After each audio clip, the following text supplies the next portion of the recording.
Now let's look at a practice question about the sample size for an interval estimate of a population mean. This is another topic in chapter 8. So from this question it says, it is known that the variance of population equals 576. A random sample of 144 observations is going to be taken from the population. There are two questions, okay? The first question asks, with a 0.95 probability, what statement can be made about the size of the margin of the error? The second question asks, with a 0.95 probability, how large of a sample would have to be taken to provide a margin of the error of 6 or less? So before we solve for this ideal sample size for the margin of the error, let's just review what we have learned in chapter 8. And I believe this sample size for an interval estimate of a population mean shows in the third section of our chapter 8.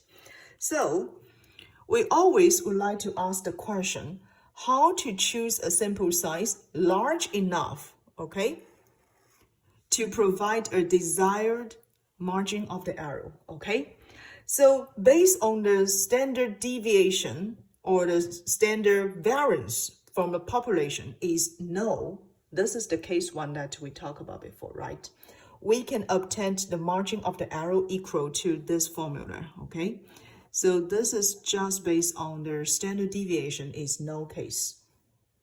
We use the z at alpha over 2, the z value times the standard deviation divides the square root of the sample size to get the margin of the error.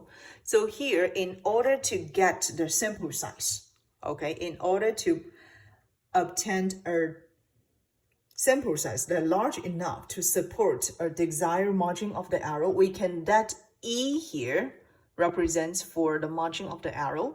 Okay, maybe this one was just the first letter of the arrow. Okay, so that E represents for the margin of the arrow. Then we can solve for the square root of the sample size. Okay, we're equal Z value at alpha over 2 times the standard deviation and then divide E.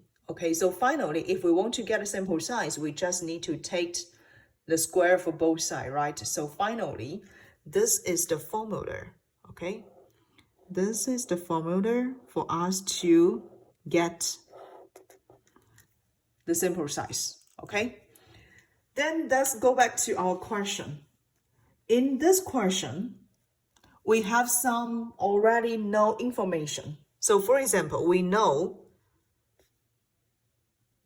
for this question, okay, we already know that the population standard variance will equal 576. So this will easily get the standard deviation. Sigma will equal to 576, take the square root, okay? And we also know that the sample size equal 144, right? For part A, with a probability of 0.95, therefore, from this information, we notice 1 minus alpha will equal 0.95. Therefore, we can have the alpha equal 0.05. We can also have alpha over 2 will equal 0.025. So we need to find out the z value, right? We need to find out the z value at 0.025. So go back to our standard normal distribution table, okay? So this is our standard normal distribution table. And you can find out from this table, it shows that there is a probability for 0.025, okay? This is the probability for 0.025. You can find out this probability first, and then you can get the corresponding z value equal negative 1.9. This is the first digit, and then this is the second digit. Therefore, we can get the z value the probability equal 0.025 is 1.96 or negative 1.96, okay? So we can just write it down, is equal to negative 1.96, okay? And then what we need to do, we just need to put all those numbers here, right? We have the standard deviation, we have the sample size, we have the z-value, right? So put all those three numbers together, we can get the margin of the error, okay? So from here, we can have our margin of error will equal 1.96. We always use the absolute value, okay? Times the square root of 576 and divide the square root of the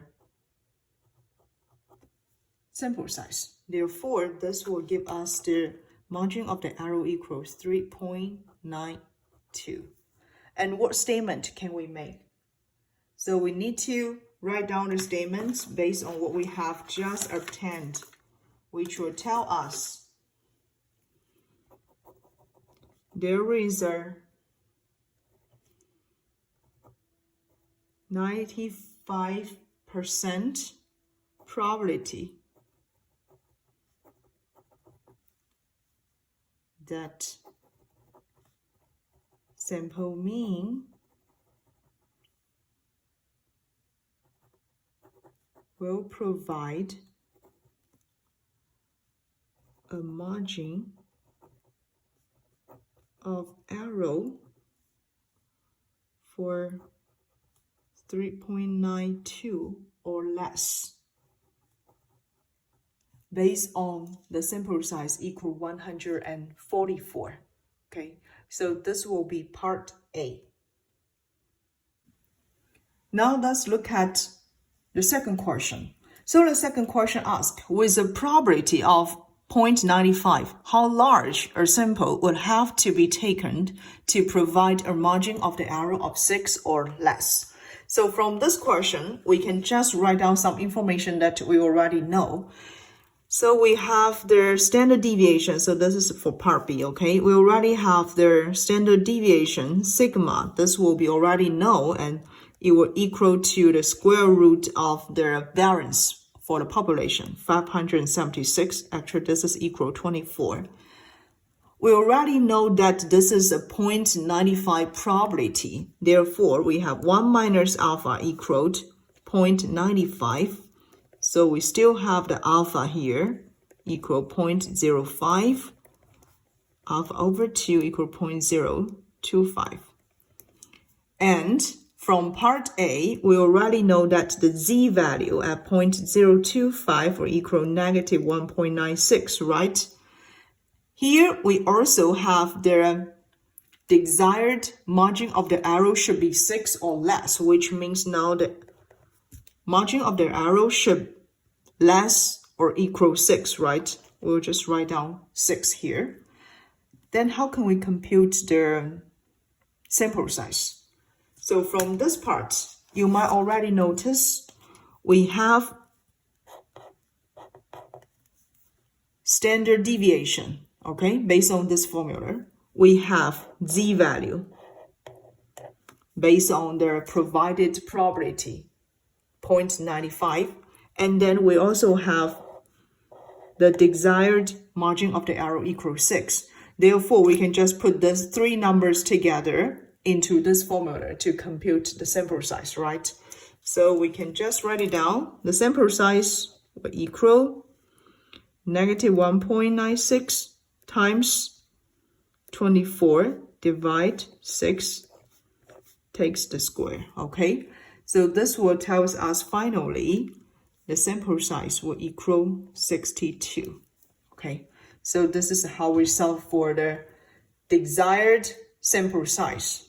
Okay, we would find out the sample size that large enough at 62 can provide a margin of the error for 6 or less. based on the given information from question 6.